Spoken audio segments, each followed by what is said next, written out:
Roisha ignored Jade and Galel's assertion about the universal voice of Dun. She was obsessed on commemorating the phenomenon of this unprecedented world, which she had observed herself. Her eyes gleamed with a new sense of devising an original sphere. The asteroid of Dun differed from the Earth where she had lived all her life. She got in the vibrant white sky was crowded with many floating space instruments.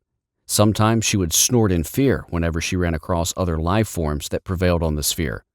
But each day she healed and cautioned herself that she wasn't on Earth where only humans survived. Dun was a fascinating world. The pearly clouds, frigid weather, glowing moons, and the rugged contours of a selva sufficed to persuade the magnate. Roisha was yet to explore the land of her birth, but she knew, if well taken care of, that Dun would be the finest place for all to live. But the bone disorder that wrecked the people would make things worse. Keith Sanda, her uncle, was another dilemma. She hadn't met the man yet, but killing her father and shipping her mom off to the estate was indefensible. She couldn't deny the hurt that she felt in her heart each time she recalled her mom. The thought of a vision she had before arriving to Dun flashed in her mind. While unconscious at the Magnolia Hospital, she had seen a woman calling to her, with eyes filled with anguish and remorse. Unlike the insurgents that followed Galel, Roisha wasn't consumed in retribution. She wanted Keith to propose and make way for her to ascend the throne.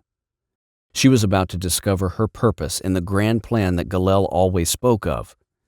Once the Moonwalker could read the Ouija board, she would take a stand and choose a side to battle. Ascending to the Lunaris, the robot that rode the spacecraft bellowed to its patrons.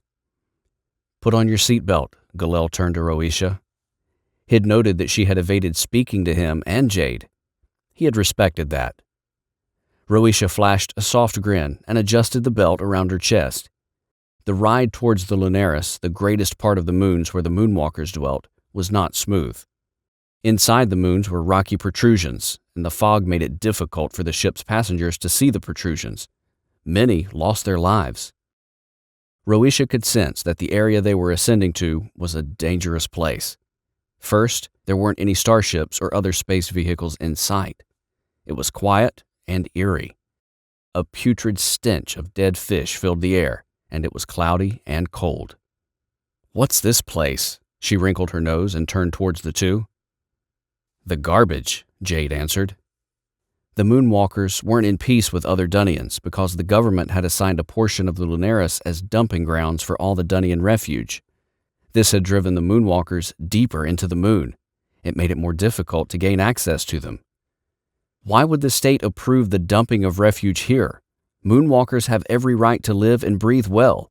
There should be other means of dumping refuge. It bothered Roisha about the stench that reeked from the grayish clouds. "Just breathe. Everything would be fine." Jade gave her hand a squeeze. The rebel felt strongly that Roisha would be different from her cousin Jenna. Though Jade had never come face to face with the other princess, tales of her cruelty spread like wildfire through the land. Jenna had no sympathy. She was her father's replica indeed. Those two shared a lot in common, but Catherine Sanda always ensured a balance in Dun. Though Keith had stripped her of some powers, Catherine had opposed her husband's evilness. The computers in the monitoring room all lit up at once. There were just 2 Moonwalkers in the large room. The rest had gone for a break. The screens glowed with twitching sounds. "Someone's on the roof," the first guy called out. He tapped the screen twice to enlarge the figure that stood staring into the sky.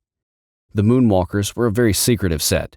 They had pledged allegiance with Galel's father to keep the boy hidden until they overthrew Keith. It was common knowledge that Galel was the only surviving member of the Jason clan. They had hidden him for a long time. "The guy with purple eyes," he smirked and gritted his teeth. "There's 2 figures behind him." The second Moonwalker looked up from his computer. "I can't see them. They cloaked their faces," he answered. The door flew wide open and a brown-skinned woman walked into the room. She wore a furry coat and had some feathers in her hair, a peculiar dressing popular among Moonwalkers. They fixed the feathers in certain parts while they embellished the long braids with colorful beads. Shadow Jordan was the head of the monitoring team. She was Jordan Moonwalker's daughter, and her father trusted so much and believed in her. "What's going on?" Shadow strolled towards the computer. "We've some visitors," they answered. When Shadow stared at the screen, her heart skipped a beat. While Galel had trained with her father, they had a liaison which didn't last, but she had fallen in love with him. Blood tweaked her cheeks as she remembered the passion they had shared many years ago.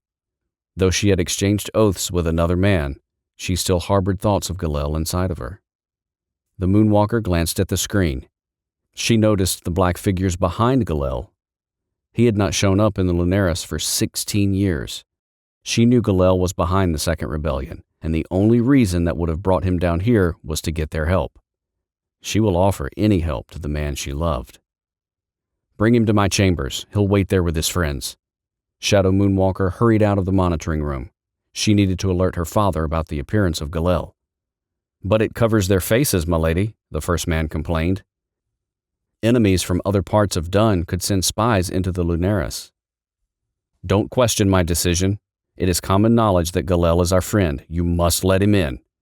These were her last words before she strolled out of the room. As Shadow marched towards the Moonshine Hall, she gritted her teeth. Jordan Moonwalker was the next most powerful man in the Luminaries. The first was the head of the Moonwalker clan, Clint.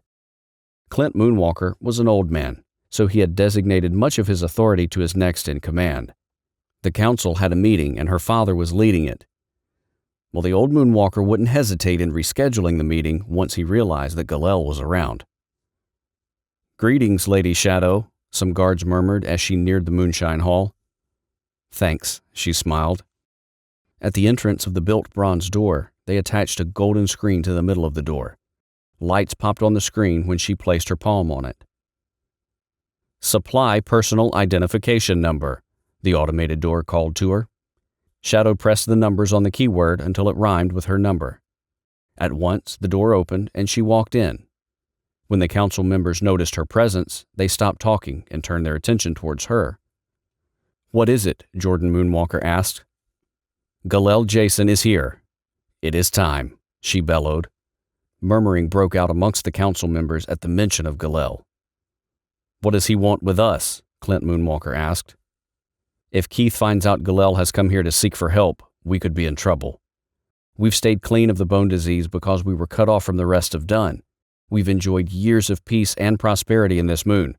Galel's presence would threaten that." Loki Moonwalker, Shadow's husband, disapproved.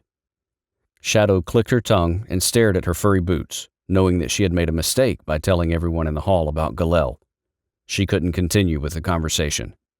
"Can I see you outside, Dad?" she grinned. The old man had wanted to resist at first, but he knew how important Galel's message could be. Perhaps he warned them about Keith Sanda, whom I swore them enemies with. Jordan excused himself and walked out of the Moonshine Hall with his daughter.